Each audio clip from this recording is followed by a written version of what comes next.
எங்களது கட்சியில் லட்சியவாதிகள் இருக்கிறார்கள். அங்க லட்சம் என்று சொல்வதை எல்லாம் நான் அதை பற்றி பொருட்படுத்தவே இல்லை. அக்கா தமிழிசைக்கா, தயவு செஞ்சு இந்த பிஜேபி அப்படிங்கிற கட்சி நல்லா இருக்கணும்னு நீங்க நினைச்சீங்கன்னா தயவு செஞ்சு நீங்க பிரஸ் மீட்டே நடத்தாதீங்க. அவ்வளோ கேவலமா இருக்கு. உண்மைக்கு புறம்பா பேசுறது. அண்ணாமலை அவர்கள் போனதுக்கு பிறகும் பிஜேபியில் எந்தவித பாதிப்பும் இல்லை அப்படின்னு பேசுறது. ஒவ்வொரு இடத்துலையும் ஒவ்வொரு கிளையில இருந்து ஒவ்வொரு ஒன்றியமாக காலி ஆகிட்டு இருக்கு. ஆனால் எதுவுமே நடக்காத மாதிரி எப்படி தான் பேச முடியுதுன்னு தெரியல. இந்த மாதிரி உண்மைக்கு புறம்பாக பேசிகிட்டு இருந்தா சொந்த கட்சிக்காரவங்களே இப்போ பிஜேபியில் இருக்காங்கல்ல, நான் என்ன இருந்தாலும் இந்த கட்சியிலேருந்து போக மாட்டேன், எனக்கு தேசம் தெய்வீகம் பிரைம் மினிஸ்டர் நரேந்திர மோடி அவர்களை இவங்களை பிடிக்கும் அப்படின்னு இன்னும் இந்த கட்சியில் உறுதியாக நின்றுட்டு இருக்காங்க பாருங்க, அவங்க கூட மதிக்க மாட்டாங்க. இன்னொரு விஷயம் என்ன அப்படின்னு பார்த்தீங்கன்னா, அண்ணாமலை அவர்கள் விமர்சனத்துக்கு அப்பாற்பட்டவரா, அவர் மீது விமர்சனமே இல்லையா அப்படின்னு கேட்டிங்கன்னா கண்டிப்பாக யாருமே விமர்சனத்துக்கு அப்பாற்பட்டவங்க கிடையாது.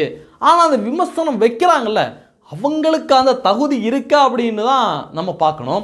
இப்போ அக்கா தமிழிசை சவுந்தரராஜன் அவர்கள் இருக்காங்கல்ல, இவங்க 2019 தூத்துக்குடி நாடாளுமன்றத்தில் போட்டியிட்டாங்க. போட்டியிட்டு தோல்வி அடைஞ்சாங்க. உடனே என்ன பண்ணுறாங்க, கட்சி அவருக்கு ஆளுநர் வாய்ப்பு கொடுக்குறாங்க.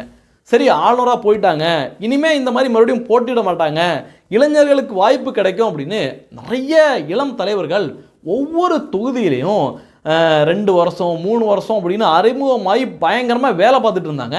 திடீர்னு பார்த்தீங்கன்னா 2024 தேர்தலையும் அங்கே எஸ்டி சூர்யா போட்டியிட வேண்டிய தொகுதின்னு நினைக்கிறேன், அந்த தொகுதியில் திடீர்னு நிற்கிறாங்க. சரி, நாடாளுமன்ற தேர்தலில் நின்று தோல்வி அடைஞ்சிட்டாங்க, அடுத்து சட்டமன்றத்துக்கு வரமாட்டாங்க அப்படின்னு பார்த்தா இப்போ கிடச்ச 27 தொகுதியிலையும் இவங்க ஒரு சீட்டு வாங்கி நின்றுட்டாங்க. எவ்வளோ கேவலமாக இருக்குது பார்த்தீங்களா? இந்த மாதிரி தலைவர்களோட செயல்பாடுகளால் தான் அண்ணாமலை அவர்கள் பக்கம் இவ்வளோ பெரிய ஷிஃப்ட் நடந்திருக்கு. இன்றைக்கி அண்ணாமலை அவர்களுடைய கட்சியில் கிட்டத்தட்ட ஒரு 16 லட்சம் பேர் இணைஞ்சிருக்காங்க அப்படின்னு அவங்க சொல்கிறாங்க. அதில் பார்த்தீங்கன்னா 99.99 விழுக்காடு prime minister Narendra Modi, RSS, BJP இதெல்லாம் விரும்பினவங்க தான் அங்கே போயிருக்காங்க. அங்கே போனதுக்கு மிக முக்கியமான காரணம் இது மாதிரி தேவையில்லாத ப்ரெஸ் மீட்டை கொடுத்து எதிர்கட்சிகளுக்கு கண்டென்ட்டை கொடுக்கறது, இளைஞர்களுக்கு வாய்ப்பு கொடுக்காமல் இருக்கிறது, இதுதான் காரணம். இனிமேவாவது இந்த பாரதிய ஜனதா கட்சி கொஞ்சமாவது யோசிக்கணும். தமிழக பாரதிய ஜனதா கட்சி கொஞ்சமாவது யோசித்து இளம் தலைமுறையினரை முன்னிறுத்தி அரசியல் பண்ணணும். அப்போ மட்டும்தான் எடுப்பணும். இன்னமும் நிறைய பேர்லாம் சொல்கிறாங்க பாரதிய ஜனதா கட்சி போச்சு தமிழ்நாட்டில் அவ்வளோதான் சொல்கிறாங்க. ஆனால் கண்டிப்பாக நான் உறுதியாக நம்புகிறேன், பாரதிய ஜனதா கட்சியால் மட்டும்தான் உறுதியாக சில விஷயங்களை பற்றி பேச முடியும். எலெக்ஷனை பற்றியோ ஓட்டை பற்றியோ பாரதிய ஜனதா கட்சி எப்போவுமே கவலைப்படாது. இவங்களுடைய சித்தாந்த ரீதியிலான பேச்சுக்களை தொடர்ந்து பேசிக்கிட்டே தான் இருப்பாங்க. இப்போ எடுத்துக்காட்டுக்கு திருப்பரங்குன்றம் இஷ்யூ இருக்குது. இந்த திருப்பரங்குன்றம் விவகாரத்தை, திருப்பரங்குன்றத்தில் தீபம் ஏற்றுறது இந்துக்களோட உரிமை அப்படிங்கிறத யாராலையுமே பேச முடியாது. பாரதிய ஜனதா கட்சியை தாண்டி, பரிவார் இயக்கங்களை தாண்டி யாராலையுமே பேச முடியாது. அதனால் பாரதிய ஜனதா கட்சிக்குன்னு தமிழ்நாட்டில் மிகப்பெரிய ஒரு இடம் இருக்குது. அதற்கான முயற்சியில் தமிழக பாரதிய ஜனதா கட்சி கண்டிப்பாக ஈடுபடணும், இளைஞர்களை முன்னிறுத்தணும். இப்போ அண்ணாமலை அவர்கள் போய் தனி இயக்கம் ஆரம்பிக்க போகிறேன் அப்படின்னு சொன்னோன்னே மிகப்பெரிய பிளவு ஏற்பட்டிருக்கு.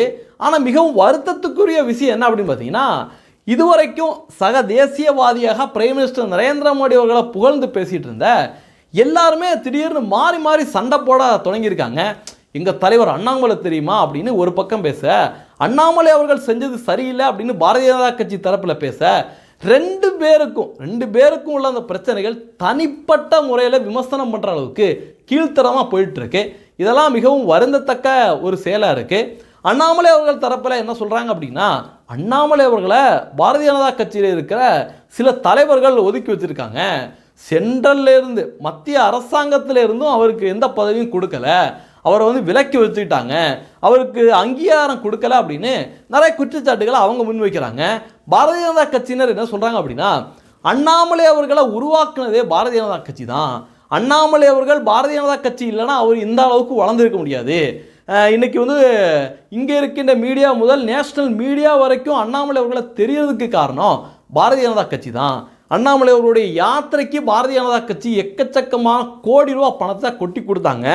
அண்ணாமலை அவர்களுடைய எல்லா முயற்சிக்கும் துணை நின்றாங்க. இன்னும் சொல்லணும் அப்படின்னா 2024 பாராளுமன்ற தேர்தலில் அண்ணாமலை அவர்கள்ட்ட ஒட்டுமொத்தமாக தூக்கி கொடுத்தாங்க. கூட்டணி முடிவிலிருந்து எல்லாத்தையும் அவர் தான் எடுத்தார் அப்படின்னு பாரதிய ஜனதா கட்சி தரப்புலையும் வந்து சொல்லிட்டு இருக்காங்க. நேற்று கூட அண்ணாமலை அவர்கள் ஒரு பதிவு ஒன்று போட்டிருக்காரு, அதை படிக்கிறேன் கேளுங்க. நான் பாஜகவுக்கு கடன் பட்டிருக்கின்றேன், சந்தேகமே இல்லை. பாஜக எனக்கு அதிகாரத்தை கொடுத்தது, என்னை வெளி உலகத்துக்கு அடையாளம் காட்டியதே பாரதிய ஜனதா கட்சி தான். என்னுடன் பயணித்தவர்கள் என்னுடைய நண்பர்கள் ஆனார்கள், என்னுடைய சகோதர சகோதரிகள் ஆனார்கள். அவர்களுடைய நம்பிக்கைக்கு பாத்திரமான ஆளாக நான் மாறினேன். என்னை உருவாக்கியவர்களுக்கும் என் சிந்தனையை சீராக்கியவர்களுக்கும் என் மீது நம்பிக்கை வைத்தவர்களுக்கும் நன்றி அப்படின்னு அண்ணாமலை அவர்கள் நேற்று ஒரு கட்டுரையில் எழுதியிருக்காரு.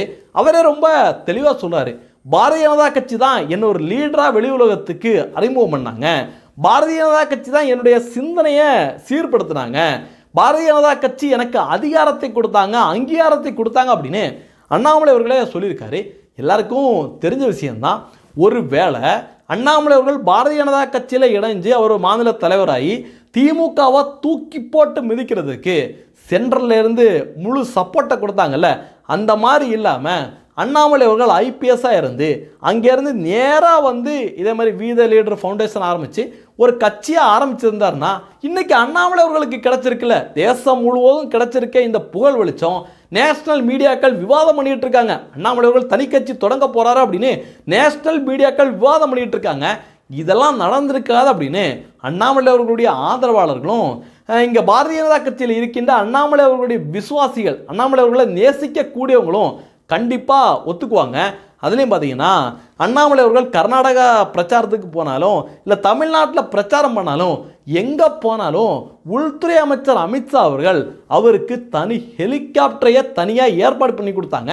அந்த அளவுக்கு பாரதிய ஜனதா கட்சியில் மிகப்பெரிய அங்கீகாரம் அண்ணாமலை அவர்களுக்கு கொடுத்தாங்க அப்படிங்கிறத யாராலையும் மறக்க முடியாது.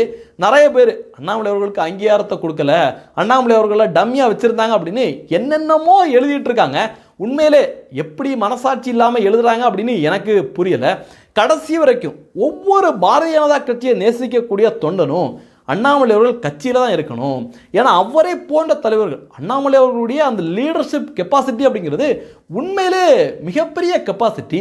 அப்படி உள்ள தலைவர்கள் பாரதிய ஜனதா கட்சியில் இருக்கணும் அப்படின்னு கடைசி நிமிடம் வரைக்கும் நிறைய பேர் கோவிலுக்கெல்லாம் போய் வேண்டிக்கிட்டு இருந்தாங்க, அந்த அளவுக்கு பிரார்த்தனை பண்ணாங்க. ஆனால் அது நடக்காமல் போயிடுச்சு.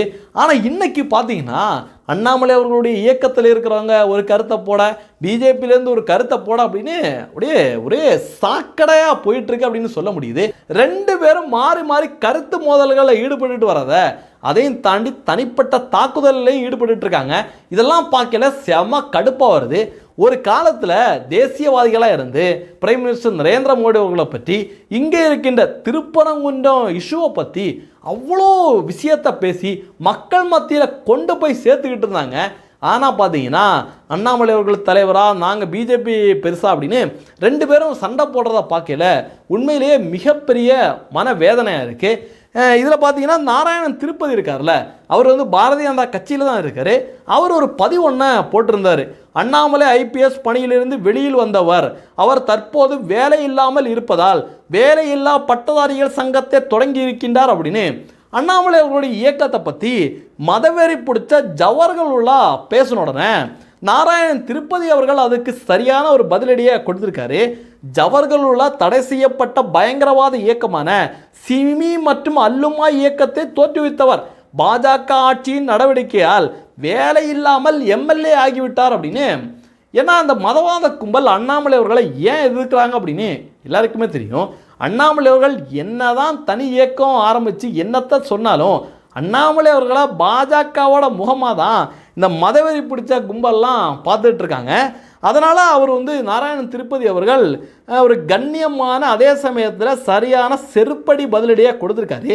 இதற்கு அண்ணாமலை அவர்களுடைய இயக்கத்தை சேர்ந்த ஒருத்தவன் என்ன தெரியுமா பதிவு போட்டிருக்கான், தேவையில்லாத மதவாதத்தை இழுத்து விடாதீர்கள், அதை உங்கள் கட்சியோடு வைத்துக் கொள்ளுங்கள், அண்ணன் அண்ணாமலை எப்போதும் சிறுபான்மை மக்களின் பாதுகாவலனாக விளங்குவார் என்பதில் மாற்று கருத்தில்லை அப்படின்னு போட்டிருக்கான். எனக்கு தெரிஞ்சு அண்ணாமலை அவர்களுடைய கட்சியில் இருக்கின்ற பெரும்பாலானோர் 99.99 விழுக்காடை சேர்ந்தவர்கள் இந்த மாதிரி சிறுபான்மை தாஜா, இந்த மாதிரி சிறுபான்மை மதத்தை பார்த்து அவங்களுக்கு சப்போர்ட் பண்ணுறது, இதையெல்லாம் விரும்பாத ஒரு தேசியவாத கூட்டம் தான் அண்ணாமலை அவர்களை நோக்கி போயிருக்காங்க.